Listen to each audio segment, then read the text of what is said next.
दोस्तों बहुत बहुत स्वागत करता हूं आप सभी का। दोस्तों यकीन नहीं हो रहा है, भरोसा नहीं हो रहा है कि भरे कोर्ट रूम में एक व्यक्ति ने सीजीआई पर, सुप्रीम कोर्ट के सबसे बड़े जज पर जूता फेंकने की कोशिश करता है। दोस्तों ये जूता सिर्फ सीजीआई पर नहीं फेंका गया है, बल्कि ये देश के संविधान पर फेंका गया है। दोस्तों जो आरोपी है उसकी फ़ोटो सामने आ चुकी है। इस आरोपी को सबसे पहले आप देखिए। इस आरोपी का नाम है किशोर राकेश। दोस्तों इस घटना के बाद पूरा देश गुस्से में है, लेकिन कुछ लोग ऐसे भी हैं जो इस शर्मनाक घटना का समर्थन कर रहे हैं।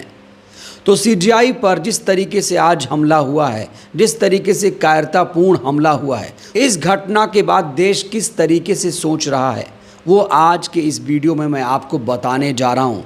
लोग किस तरीके से रिएक्ट कर रहे हैं, जो संविधान लोकतंत्र पर यकीन रख रहे हैं, वो इस घटना को किस तरीके से देख रहे हैं। तो आज की हमारी वीडियो दोस्तों बहुत ज़्यादा इम्पॉर्टेंट है। इस वीडियो को आप लोग मिस मत करिएगा, क्योंकि ये विचारधारा की बात है। दोस्तों सबसे पहले इस व्यक्ति को आप देखिए।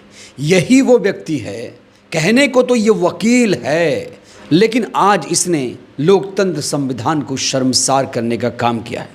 खबर ये मिल रही है कि बार काउंसिल ऑफ इंडिया ने सीजीआई पर जूता फेंकने वाले वकील है, ये वकील राकेश किशोर के खिलाफ कार्रवाई करते हुए उसका लाइसेंस तत्काल प्रभाव से सस्पेंड कर दिया है।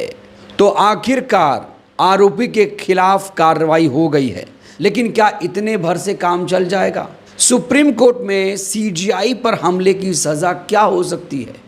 दोस्तों इस बीच खबर ये मिल रही है, लुटियंस मीडिया के हवाले से मैं आपको बता रहा हूँ, सीजीआई गवई के ऊपर जूता फेंकने वाले राकेश किशोर का संबंध आरएसएस से है। राकेश किशोर कई बार आरएसएस की शाखाओं में शामिल हो चुका है। तो ये है आरएसएस की विचारधारा। आरएसएस वाले जो कहते हैं कि हम हिंदू राष्ट्र बनाएंगे, सबको एकजुट करेंगे। बड़ा दुख का बात है, इस देश में नफरत फैलाने के लिए भी आरएसएस ने 100 साल काम किया है और उसी का नतीजा है यहाँ तक पहुँचा है। और आरएसएस का जहर फैलाने के लिए इस देश में सारे काम हुआ है, और उसी मानववादी ताकतों ने ऐसे कॉन्स्टिट्यूशन का खिलाफ करते हुए कॉन्स्टिट्यूशन का अपमान करने। अभी कल ही दोस्तों उत्तर प्रदेश के रायबरेली में एक दलित को मारा गया है, और आज दलित सीजीआई पर जिस तरीके से हमला हुआ है उसकी पूरा देश निंदा कर रहा है। लेकिन कुछ ऐसे कायर लोग भी हैं जो इस घटना का समर्थन कर रहे हैं। दोस्तों इस घटना के बाद सीजीआई बीआर गवई की भी प्रतिक्रिया आई। उन्होंने क्या कहा जानते हैं? उन्होंने कहा, मुझे इस घटना से कोई भी फर्क नहीं पड़ता है। लेकिन क्या इतनी छोटी घटना है? सीजीआई को भले ही फर्क ना पड़ता हो, लेकिन क्या उनके फॉलोवर अम्बेडकरवादियों को इससे कोई फ़र्क नहीं पड़ता? फ़र्क पड़ता है, और पढ़ना भी चाहिए। दोस्तों बहुत सारे रिएक्शंस इस समय सामने आ रहे हैं। जैसे नेहा सिंह राठौर ने लिखा है कि भरोसा नहीं हो रहा है, इतनी हिम्मत। उन्होंने आगे लिखा है, देखिए, मोदी काल का भारत, सीजीआई बीआर गवई पर फेंका गया जूता, धर्म नहीं जाति देखी। कल वाली घटना याद है, दलित को किस तरीके से रायबरेली में मारा गया था। तो ये नेहा सिंह राठौर ने कहा है कि ये मोदी काल का भारत है, यानी अमृत काल है, यहाँ छोटी छोटी घटनाएं होती रहती हैं। वहीं केरल के मुख्यमंत्री पिनराई विजयन ने कहा है कि ये संघ परिवार की फैलाई नफरत का नतीजा है, अब हमें इसका मुकाबला एकजुट होकर करना ही पड़ेगा। इस पूरी घटना को लेकर चंद्रशेखर आज़ाद ने कहा है, ये केवल न्याय व्यवस्था पर हमला नहीं, बल्कि जातिवाद और असहिष्णुता का भी प्रतीक है। ये समझना ज़रूरी है कि जब न्याय के सर्वोच्च मंच पर बैठे व्यक्ति की सुरक्षा और गरिमा पर हमला होता है, तो ये पूरे न्याय व्यवस्था को कमज़ोर करने की कोशिश होती है। ऐसी हरकतें ना सिर्फ निंदनीय हैं, बल्कि ये संकेत हैं कि समाज में असहमति को अभद्रता और हिंसा के ज़रिए प्रकट करने की प्रवृत्ति बढ़ रही है, जो किसी भी लोकतंत्र के लिए बेहद खतरनाक है। हम इस जघन्य कृत्य की कट्टर निंदा करते हैं। प्रधानमंत्री से मांग करते हैं कि आरोपी पर देशद्रोह और न्यायिक गरिमा भंग करने की सबसे सख्त धाराओं में मुकदमा दर्ज हो। न्यायपालिका की स्वतंत्रता पर कोई भी हमला देश की आत्मा पर हमला है, और इसे किसी भी हाल में बर्दाश्त नहीं किया जाएगा। इस पूरे घटनाक्रम के बाद प्रियंका भारती ने तीखी प्रतिक्रिया दी है। उन्होंने कहा है कि एक दलित मुख्य न्यायाधीश क्या बन गया, जातंकवादियों को पच नहीं रहा। क्या कभी किसी SC ST OBC ने किसी CGI के साथ इस तरह से हिंसा की कोशिश की है? इन जातिवादियों को बाबा साहेब का दिया दर्द अभी लंबा झेलना पड़ेगा। यहाँ प्रियंका भारती कह रही हैं कि SC ST OBC ने इस पर हमला नहीं किया, एक खास विचारधारा ने इस पर हमला किया है। ये वही विचारधारा है जो भारत को हिंदू राष्ट्र बनाना चाहती है। अब मैं आपको बताता हूं, जो सरकारी समर्थक हैं, सरकारी अंधभक्त हैं, जो मानसिक रूप से विकलांग हो चुके हैं, वो इस घटना को लेकर क्या कहते हैं। तो इसको लेकर अजीत भारती ने किस तरीके से रिएक्शन दिया है दोस्तों, ये आपको जानना चाहिए, जिसकी इसकी मानसिकता का पता चले।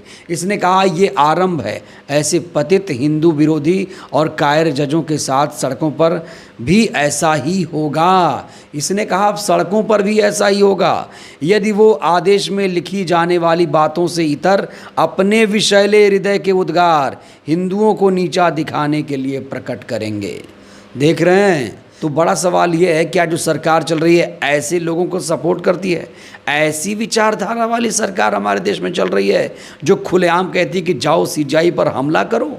प्रधानमंत्री, मुख्यमंत्री सब क्या कर रहे हैं? क्या प्रधानमंत्री इसको लेकर कोई ट्वीट करेंगे? CGI पर जो हमला हुआ इसको लेकर कोई रिएक्शन दे रहे हैं? पूरा देश इंतज़ार कर रहा है। वहीं अजीत भारती जैसे नफरती लोगों को इस समय जवाब भी दिया जा रहा है। श्रीनिवास बीबी ने लिखा है कि अगर ये देश की न्यायपालिका और न्यायाधीशों के खिलाफ हिंसा भड़काने का जीता जागता प्रमाण नहीं तो देश की न्याय व्यवस्था पर लानत है। अमित यादव जर्नलिस्ट ने कहा है, Chinese mix breed Ajit Bharati पोंगा पंडित कह रहा है हमारे संविधान के रक्षक जजों के ऊपर सड़कों पर भी जूता फेंका जाएगा। इस Chinese mix breed Ajit Bharati पोंगा पंडित को बताना चाहते हैं कि संविधान के मानने वाले लोग इस देश में 99.7% रहते हैं। अगर 10% लोग मूत्र भी कर देंगे तो तुम्हारे जैसे 0.3% संविधान विरोधी का नाम और निशान मिट जाएगा। वहीं इस पूरे घटना के बाद प्रतीक पटेल जी ने लिखा है, यही सनातन का जाप करने वाले आसाराम पर कितने जूते फेंके, राम रहीम पर कितने जूते फेंके, चैतन्यानंद पर कितने जूते फेंके। इनके वक्त जूते के बीच जाति आड़े आ जाती है। असल में बात तो ये है कि सनातन के नाम पर नहीं, जाति के नाम पर ये सब कुछ हो रहा है। वहीं एक और यूज़र लिखते हैं कि मनु की संतानें मुख्यमंत्री मोहन यादव को गालियां देती हैं, CGI पर जूता फेंक कर अपमानित करना चाहते हैं। हिंदू राष्ट्र दलित पिछड़ों के लिए नरक से भी बदतर होगा। तो ऐसी तीखी प्रतिक्रियाएं सामने आ रही हैं। लेकिन अफसोस, सदअफसोस, इस कायरतापूर्ण हमले का भी कुछ जहरीले लोग समर्थन कर रहे हैं। ऐसे जातिवादी नफरती लोगों के खिलाफ क्या कार्रवाई हो पाएगी? और जो मुख्य आरोपी किशोर राकेश है उसे क्या सज़ा मिलेगी? ये भी दोस्तों अपने आप में एक बहुत बड़ा सवाल है। फिलहाल उसका लाइसेंस रद्द कर दिया गया है, लेकिन क्या इतने भर से ही काम चल जाएगा, ये बड़ा सवाल है। CGI BR गवई पर जिस तरीके से हमला हुआ है दोस्तों, इस पूरे घटना को लेकर आप लोग क्या सोचते हैं? राय दीजिएगा। बहुत बहुत धन्यवाद।